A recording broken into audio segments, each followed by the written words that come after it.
शहर के पुराने मोहल्ले में बने उस 2 मंजिला मकान के बाहर सुबह से ही एक टैक्सी खड़ी थी। टैक्सी से लगभग 35 वर्ष की एक महिला उतरी, जिसके हाथ में सिर्फ एक छोटा सा बैग था, लेकिन उसके चेहरे पर 10 वर्षों की थकान और आंखों में बहुत सारे अनकहे सवाल थे। उसका नाम वेदिका था। 10 साल पहले वह इसी घर से विदा हुई थी। तब उसके पिता जीवित थे और माँ चारुलता की आंखों में बेटी को लेकर हजारों सपने थे। आज वही वेदिका बिना किसी सूचना के वापस लौटी थी। दरवाजे पर पहुंचकर उसने कुछ पल तक घर को देखा, फिर धीरे से घंटी बजाई। अंदर से उसकी माँ की आवाज आई, कौन है? वेदिका ने जवाब नहीं दिया। दूसरी बार घंटी बजी तो चारुलता ने दरवाजा खोला और सामने बेटी को देखकर जैसे पत्थर की मूर्ति बन गई। उनके होठ कांपे, आंखें भर आई और वह बस इतना बोल पाई, वेदिका, तुम। वेदिका ने माँ के पैर छूने के बजाय उन्हें कसकर गले लगा लिया और बोली, माँ, 10 साल बहुत होते हैं, लेकिन बेटी के लिए माँ का घर कभी पुराना नहीं होता। चारुलता की आंखों से आंसू बहने लगे। उन्होंने बेटी का चेहरा दोनों हाथों में लेकर पूछा, तूने एक बार भी खबर क्यों नहीं दी? हम तुझे लेने आते, तुझे बुलाते, लेकिन तूने तो जैसे अपने मायके का रास्ता ही भूल गई। वेदिका ने नजरें झुका ली और धीमे स्वर में बोली, मैं रास्ता नहीं भूली थी माँ, बस जिस जिंदगी में फंस गई थी वहां से निकलने में 10 साल लग गए। तभी अंदर से उसका छोटा भाई नक्षत्र बाहर आया। उसे देखकर वेदिका कुछ पल के लिए चुप रही। नक्षत्र ने भी बहन को पहचानने में जैसे कुछ सेकंड लगाए, फिर बोला, दीदी, आप सच में आ गई।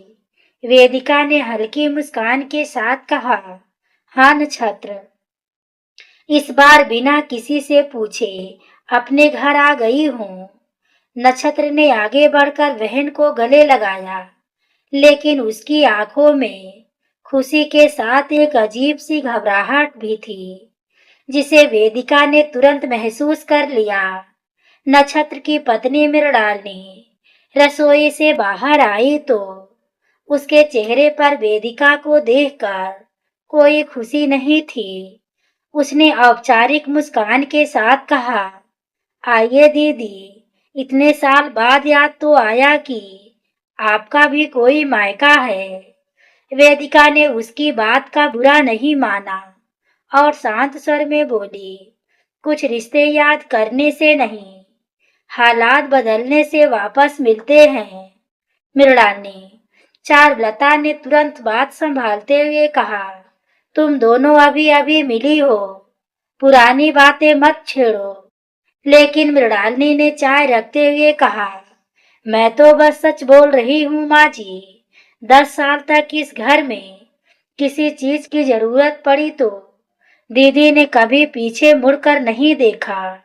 अब अचानक घर याद आ गया तो जाहिर है कि कोई वजह तो होगी। वेदिका ने उसकी आंखों में देखकर कहा, वजह है, लेकिन वह वजह तुम्हारे डर से कहीं बड़ी है।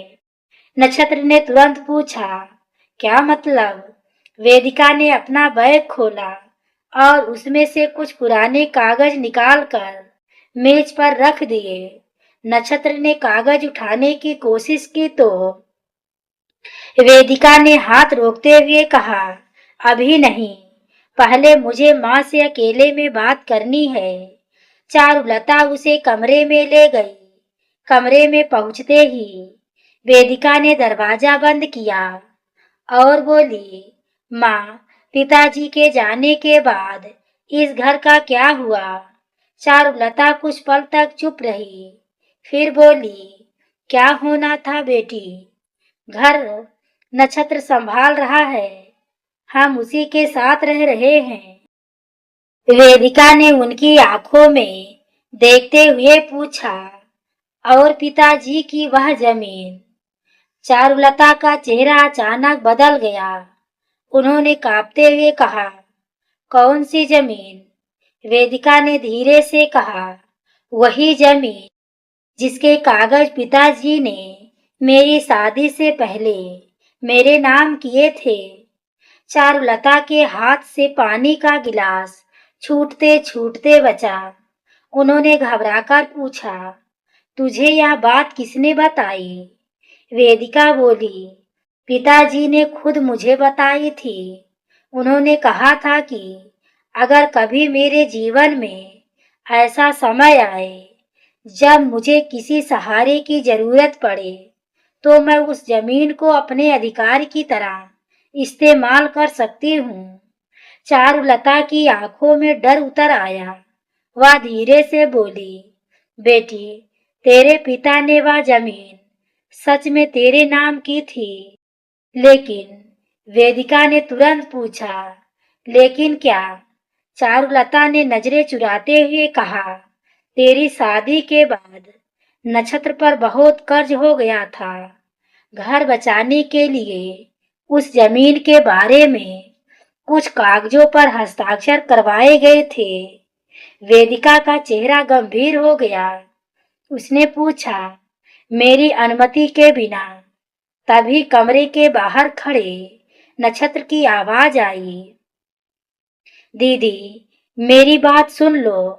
वेदिका ने दरवाजा खोल दिया। नक्षत्र अंदर आया और बोला, मैंने आपका हक छीनने के लिए कुछ नहीं किया।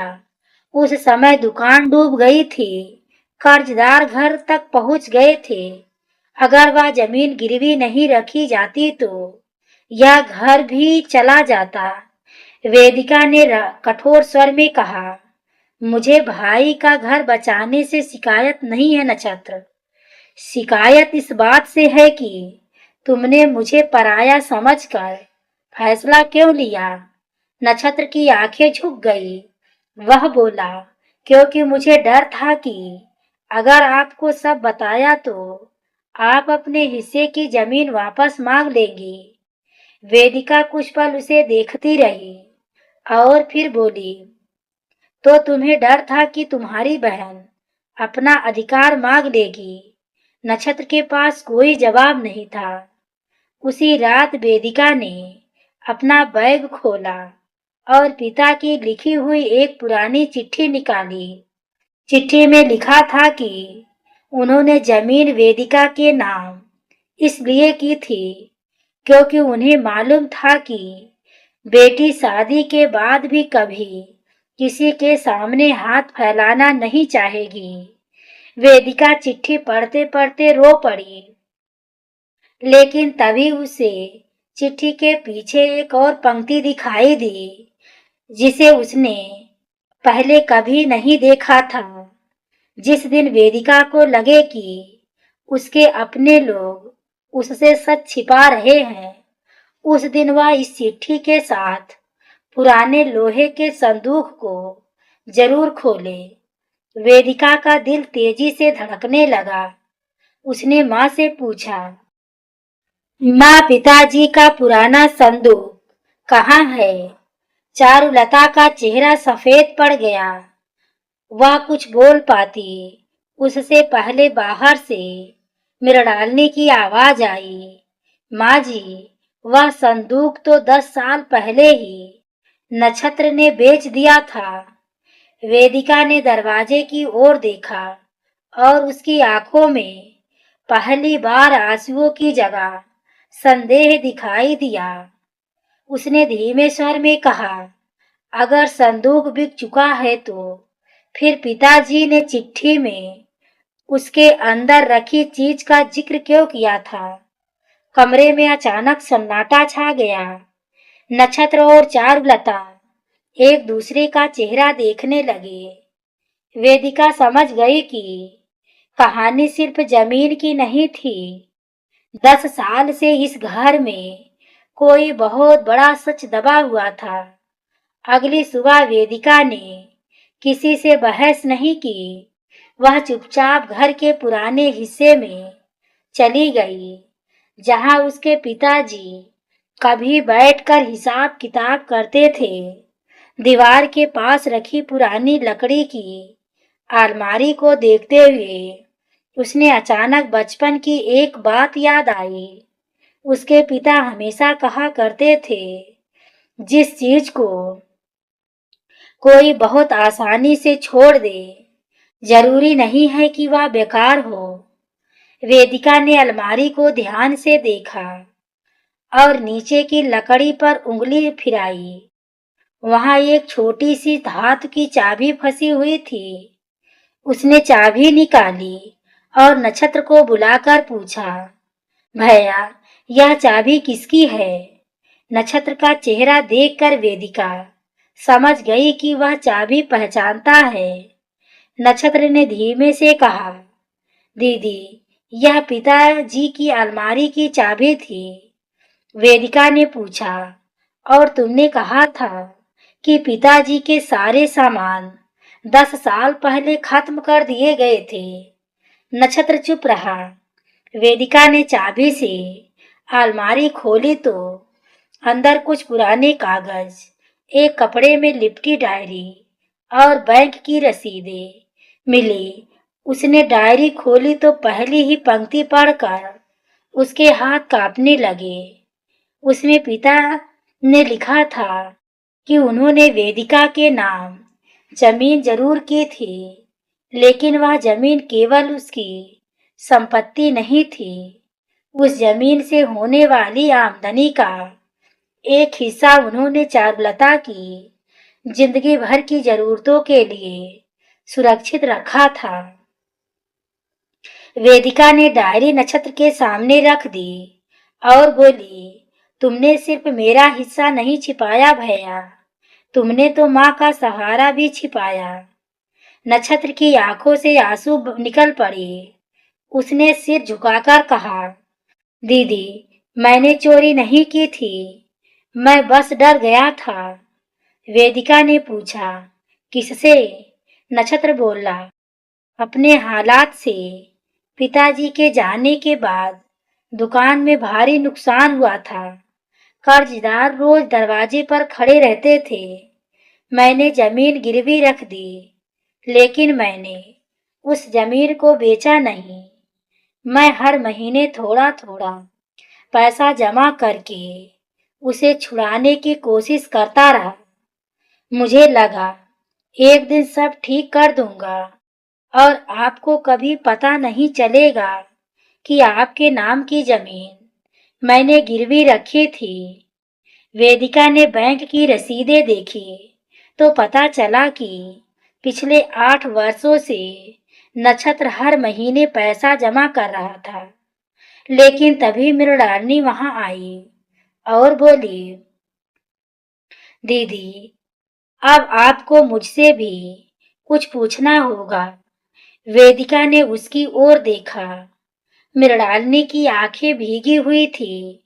उसने कहा, उस समय मैंने ही नक्षत्र से कहा था, आपसे सच मत कहना, क्योंकि मुझे डर था कि आप जमीन मांग लेंगी और हम सब सड़क पर आ जाएंगे। लेकिन पिछले 3 साल से मैं उसे कह रही थी कि दीदी को सब बता दो, उसने नहीं बताया। वेदिका ने पूछा, तो फिर तुम कल मुझे ताना क्यों दे रही थी? मृणालिनी ने सिर झुका लिया और बोली, क्योंकि मैं डर गई थी। जब इंसान को लगता है कि उसका घर उसके हाथ से निकल सकता है, तब कभी कभी वह गलत शब्द बोल देता है। वेदिका कुछ देर तक दोनों को देखती रही। फिर उसने माँ को अपने पास बुलाया और पिता की डायरी उनके हाथ में रख दी। चारुलता डायरी पढ़ते पढ़ते फूट फूट कर रोने लगी। उन्होंने कहा, तेरे पिता ने जाते जाते हम तीनों को एक दूसरे का सहारा बनाकर छोड़ा था और हमने 10 साल तक एक दूसरे से ही सच छिपाया। वेदिका ने माँ के आंसू पोंछते हुए कहा, माँ, मैं अपना हिस्सा लेने नहीं आई थी। मैं यह देखने आई थी कि मेरा मायका अभी भी मेरा है या नहीं। नक्षत्र ने रोते हुए पूछा, अगर आप जमीन नहीं लेना चाहती तो फिर 10 साल बाद वापस क्यों आई? वेदिका ने अपने बैग से एक फाइल निकाली और कहा, क्योंकि जिस घर में मैं 10 साल रही वहां मुझे बेटी नहीं समझा गया। मेरे पति की मौत के बाद जब मैंने अपनी बेटी की पढ़ाई के लिए मदद मांगी तो मुझे कहा गया कि तुम्हारा मायका तो है, वहां चली जाओ। मैं उसी दिन समझ गई कि मायका सिर्फ दीवारों का नाम नहीं होता। मायका वह जगह है जहां बेटी अपने दुख को बिना हिसाब बताए रख सकती है,